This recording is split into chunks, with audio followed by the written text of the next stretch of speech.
मैंने पहले एक वीडियो बनाया था ट्रंप के H1B वीजा से जुड़ी घटना। आपको समझना चाहिए कि इसके बाद मुझे भारत में ये सब खबरें सुने इतने घंटे हो गए हैं। दिल्ली शहर का मध्यम वर्ग सबसे ज्यादा घबराया हुआ है, खासकर जहां मैं रहता हूं, घबराया हुआ है। अगर मैं घबराहट कहता हूं तो मेरा मतलब है कि सभी भारतीय शहरी शहरों में घबराहट है। यही स्थिति चल रही है। मैंने यही कहा, मोदी अमेरिका के साथ खेल रहे हैं। आपको संभल कर खेलना चाहिए। सत्ता उनके हाथ में है। वो भारत को लॉन्ग टर्म और शॉर्ट टर्म में तबाह कर सकते हैं। अचानक इस एक फैसले में क्या हुआ कि कहा गया कि लगभग 2000 से 3000 टिकट अमेरिका जा रहे थे। उस समय दुर्गा पूजा आदि होने वाली है, भारत में छुट्टियों का समय है। इसे अचानक क्यों रद्द कर दिया गया?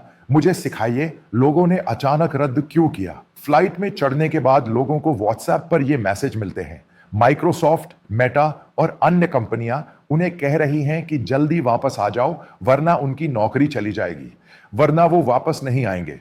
जो लोग फ्लाइट में चढ़ गए वो सोच समझकर उतर जाएं। सैन फ्रांसिस्को में एमिरेट्स की एक उड़ान की घटना है। लगभग पूरी उड़ान में मेरे 40 लोगों का परिवार सवार था। यह सब हो रहा है। ऐसी खबरें आ रही है कि संघ परिवार गोबर की बात कर रहा है। हमें इस पर विचार करना चाहिए। मोदी ने यही बड़ी भूल की है। अभी जब मैं पहले वीडियो बना रहा था तो किसी ने नीचे टिप्पणी की थी। मैंने पहली बार भारत का मुद्दा उठाया था। भारत का कौन सा मुद्दा मैंने उठाया था? क्योंकि मैं जिस टैरिफ की बात कर रहा था वो मुझे तभी समझ आया जब मुझे दंडात्मक टैरिफ मिला। मुझे यह तभी समझ आया जब ट्रंप और मोदी इसमें शामिल हुए। अमेरिका वाकई भारत और मोदी को समस्या देगा। मैं समझ गया था कि समस्या देगा। उसके बाद कितने तरीके से भड़काया, यानी भारत का मीडिया, यानी गोदी मोदी, उन्हें भड़काया और अमेरिकी को भड़काया। यही इसकी मुख्य वजह है। उन्होंने क्या भड़काया? भारत का मामला भारत तय करता है। भारत तय करे, ट्रंप को इसमें घसीटने दिया। अमेरिका को घसीटा। सबसे पहले तो ट्रंप गुस्सैल इंसान है। उनके आधे फैसले दुनिया को पता ही नहीं चलते। इससे अमेरिकी भावनाओं पर असर पड़ेगा। अर्नब गोस्वामी बेकार है और इसी की वजह से यह समस्या पैदा हुई है और सभी लोग उसका समर्थन कर रहे हैं। भारत का दूसरा मीडिया भी इन्हें टीआरपी और रेटिंग देता रहा। यह भी अमेरिका के प्लेटफॉर्म पर है। सोशल मीडिया पर छाने के लिए मोदी ने इसे लगभग एक इवेंट बना दिया। आपने ट्रंप को मूर्ख बना दिया, वो चले गए। यही इसका अहम मुद्दा है। कहा जाता है कि इस अर्नब गोस्वामी ने इसे बनाया। इसे कौन समझेगा कि अर्नब गोस्वामी का वीडियो अमेरिका में भारत से ज्यादा वायरल हुआ? इसे किसने वायरल किया? ये H1B वीजा, ये मोदी कौन है जो अमेरिका जा रहा है? हॉस्टल में हुआ मोदी हाउडी, मोदी हाउडी, मोदी। जब ये सब मैडिसन स्क्वायर में घटनाएं हुई, इतने लोग चले गए। ये H1B वीजा धारक, ये सब वही हैं। अब सबसे ज्यादा मोदी भक्त घबरा रहे हैं। बस यही घटना है। भारत, मैंने पहले एक वीडियो में कहा था, इस झींगा किसान के झींगे, वहां काम करने वाले लोग और तिरुपुर में काम करने वाले लोगों की स्थिति। मैंने जमीनी आंकड़े लेने के बाद कहा उनकी सभी नौकरियां चली गई हैं। लेकिन मलयाली को इसकी जानकारी नहीं है। क्यों? क्यों उसे नहीं पता? ये लोग जो 15,000 रुपए, 20,000 रुपए में काम करते हैं, नौकरियां जाने के बाद उनकी स्थिति क्या होगी? इतने समय बाद मातृभूमि चैनल ने कल तिरुपुर जाकर एक वीडियो बनाया। उसके सभी लोग मलयालम में बात कर रहे हैं क्योंकि तिरुपुर को पसंद है। वहां के मलयाली तमिल वास्तव में मलयालम जानते हैं। उन्होंने असली स्थिति बतानी शुरू की। उनके पास खाने पैसे नहीं है, फीस देने के लिए पैसे नहीं है, घर का किराया देने के लिए पैसे नहीं है। बस मेरी चिंता यह है कि भारतीयों को इसमें शामिल नहीं किया जाना चाहिए। मैंने ऐसा कहा। मैं अति उत्साहित नहीं हूं। मैं सच्ची देशभक्ति हूं। इसीलिए जब लोग इस तरह के कार्यक्रम में अतिशयोक्ति करते हैं तो मैं उसे अस्वीकार करता हूं। अतिशयोक्ति मत करो। देशभक्ति बहुत सटीक होनी चाहिए। यह भारत के लिए होनी चाहिए। लेकिन ट्रंप के आने के बाद, सारी पूजा पाठ करने के बाद मुझे एहसास हुआ कि यह कहा जा रहा था और मैं अब इसका अनुभव कर रहा हूं। यानी मोदी की कूटनीति और भारत की कूटनीति विफल रही है। भारतीय सिटकॉम को इस विफलता के बारे में सोचना चाहिए। सब घबरा रहे हैं। क्या आपको पता है कि आईपी सिटी में क्या स्थिति है? उन्हें नहीं पता कि अगले महीने के बाद क्या होगा। ऐसा क्यों हुआ? यह कंपनियां क्यों कह रही है कि उन्हें नुकसान नहीं होगा? चाहे वह पीसीएस हो, इन्फोसिस हो, विप्रो हो, मेटा हो, ये कंपनी नुकसान नहीं करने वाली है। वे क्या करेंगे? वे एक अमेरिकी को नौकरी पर रखेंगे। इसके बजाय वे क्या करेंगे? भारत में अपने बैक एंड ऑफिस में काम करने वालों को वे उन्हें नौकरी पर रखेंगे। अगर उनके पास 15 लोगों की टीम है तो उनमें से 10 या 12 लोग उन्हें निकाल देंगे। फिर वे इन 4-5 लोगों से काम करवाएंगे। फिर जो लोग वहां पढ़ने आते हैं यानी छात्र, वे वहां जाकर ये काम करेंगे क्योंकि वे वहां काम नहीं कर सकते। वे वापस जाकर अपनी तनख्वाह लेंगे। आपको देखना चाहिए। मैं आपको एक सटीक हिसाब देता हूं। हर साल लगभग 13 लाख नए इंजीनियरिंग स्नातक होते हैं। वे काम के लिए स्नातक होते हैं, यानी वे पढ़ाई और स्नातक होते हैं। इनमें से एक बड़ा प्रतिशत इसी तकनीकी क्षेत्र से जुड़ी नौकरियां पाता है। अंदर आपको यह समझना होगा कि खाड़ी सहयोग परिषद देशों में लगभग 7 लाख लोग तकनीकी विशेषज्ञ के रूप में काम कर रहे हैं। यही आंकड़ा है। अगर आप अधिकतम लोगों को जोड़ दें तो आप लगभग 60,000 लोगों को समायोजित कर सकते हैं, लेकिन बाकी पर्याप्त नहीं है। यही स्थिति है। जब ये लोग भारत वापस आते हैं और कहते हैं कि यह स्टार्टअप है, तो इसकी मांग कहां से आती है? क्या आप एक दिन में एक स्टार्टअप बनाकर उसे ठीक कर सकते हैं? इसमें समय लगता है क्योंकि स्टार्टअप ये बनाते हैं। अगर कोई और इसे खरीदना चाहे तो क्या उनके पास समय नहीं है? कौन देगा? यानी ये सब बकवास है। ये तकनीकी विशेषज्ञ जानते हैं कि उन्हें भी यही समस्या थी, इसलिए वे घबरा गए।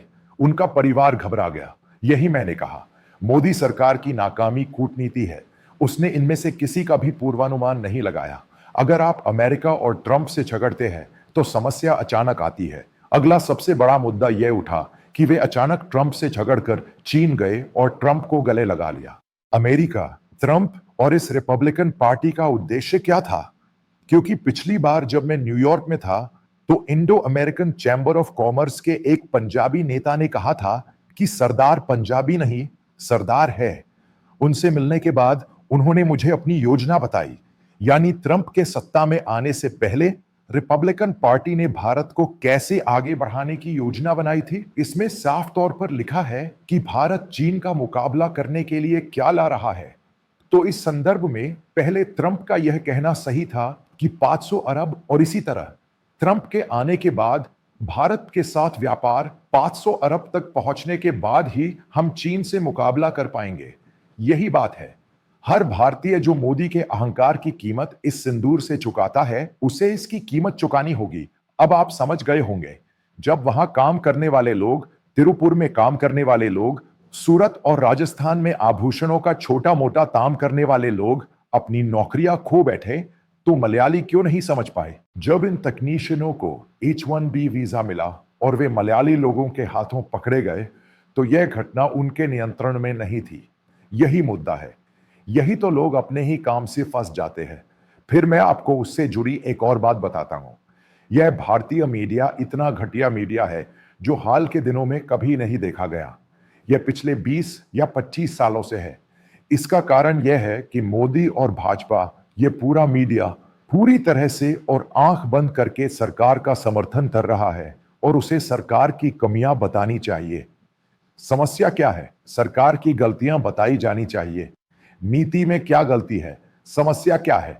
इसमें से कुछ भी नहीं कहा जा रहा है।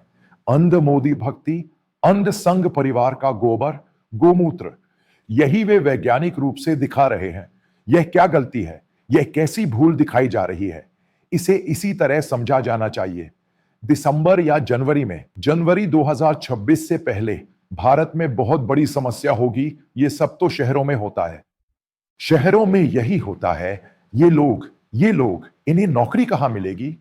लोगों के अमेरिका भागने का क्या मतलब है? सबकी जिंदगी क्या है? मोदी और कुछ बेवकूफ लोगों ने इसे इतना उलझा दिया है। पार्टी का क्या हित था? अब चीन के साथ, अब उनके साथ, रूस के साथ, ये चीन संबंध कोई छोटी बात नहीं है। ऐसा इसलिए है क्योंकि अमेरिका, चीन, भारत, चीन ही इसे इस तरह आगे बढ़ाने के लिए सबसे ताकतवर ताकत होंगे। कभी भारत इसे बर्बाद कर देगा। इस एक मुद्दे के नाम पर और भी बहुत कुछ फसाना बाकी है। ये एक छोटी सी शुरुआत है। आगे और भी बहुत कुछ है जिससे चीजें थोड़ी और साफ हो जाएंगी। इस घटना से पहले ही सुलझा लिया जाना चाहिए था। वरना यहाँ जो घटना फंसी है वो कुछ भी नहीं है। यानी अगर अमेरिका सोचता है कि उसे बर्बाद कर देना चाहिए तो इसमें कोई शक नहीं है, क्योंकि मैं अमेरिका को सच में समझता हूं। यानी उस देश को उसके साथ खड़ा होना चाहिए। अगर वह उसे धोखा देता है तो वह उसे नहीं छोड़ेगा, क्योंकि अमेरिका उसका सबसे बड़ा व्यापारिक साझेदार है जो उसे धोखा देता है और उसके साथ खड़ा रहता है और इतना काम करता है। इसलिए निवेश और इतना व्यापार। अमेरिका को धोखा दिया और एक दिन सुबह चीन गया और वहां पुतिन को गले लगाया और चीन के राष्ट्रपति को गले लगाया। अब मोदी को एहसास हुआ है और उन्होंने उसे बांध दिया है और इस रूस में ऐसा कुछ नहीं हो रहा है जैसा आप कहते हैं। क्या आपने रूस और चीन के बारे में सुना है? रूस में कितनी चीनी कंपनियां काम कर रही हैं? कितने भारतीय रूस में तकनीकी विशेषज्ञ के रूप में काम कर रहे हैं? कितने भारतीय चीन में काम कर रहे हैं? कितने भारत और चीन के बीच जो व्यापार चल रहा है, वे यहां सबसे ज्यादा भेजते हैं और हम वहां बहुत कम भेजते हैं। यही हकीकत है। यही मैं कह रहा हूं। मोदी की कूटनीति। भारत में जो आपदा आई है वह एक आपदा है। इस घटना को एक एक करके पढ़े।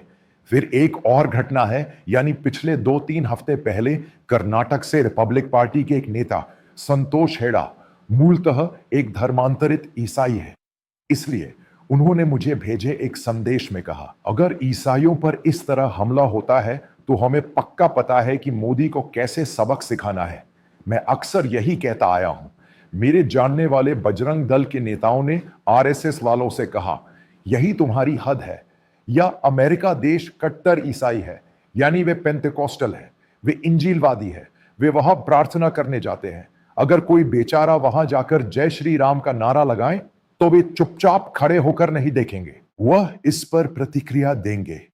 इस बारे में सबसे ज्यादा शोर भारत में H1B वीजा और भारत के सोशल मीडिया में भाजपा पर था। मोदी के भक्तों ने इसे बनाया। क्या आपने देखा कि आपको आखिरी झटका लगा था? अब क्या यह आपने नहीं बनाया? इसे किसने बनाया?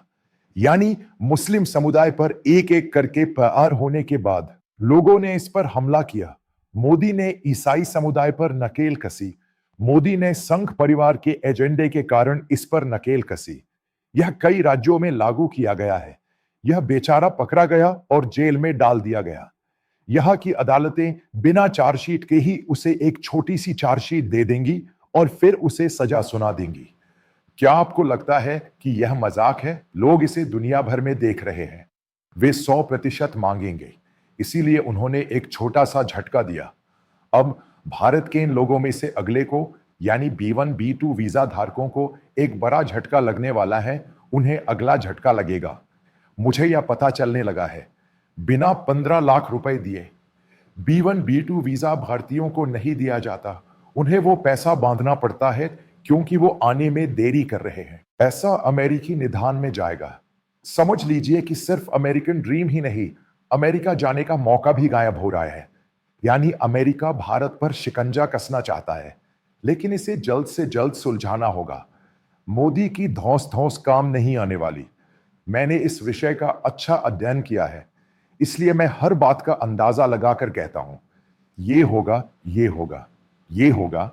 इसी तरह उस देश का विरोध करने वालों को सबक सिखाया जाता है, क्योंकि पहले जब वाजपेयी सत्ता में थे, भारत और अमेरिका के बीच व्यापार बहुत कम था। बहुत कम, लगभग 15 या 20 अरब डॉलर। यानी अब उससे कितने गुना ज्यादा, ये हम तकनीकी लोग समझते हैं।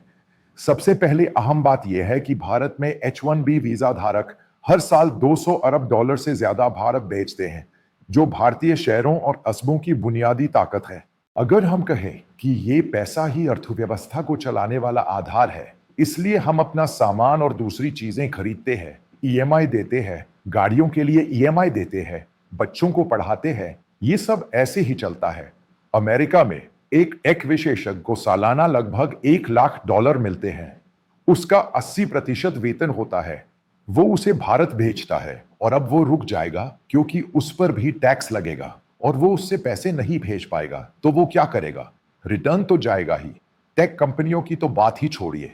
यानी अगर वो ग्लोबल टेक कंपनियां हैं, चाहे वो TCS हो, इन्फोसिस हो या विप्रो हो, तो वो वहां जाकर लोगों को कैसे नौकरी पर रख सकती है और काम पर रख सकती है, वो भी हैरान रह गए। ये मोदी का सबसे बड़ा विश्व गुरु है।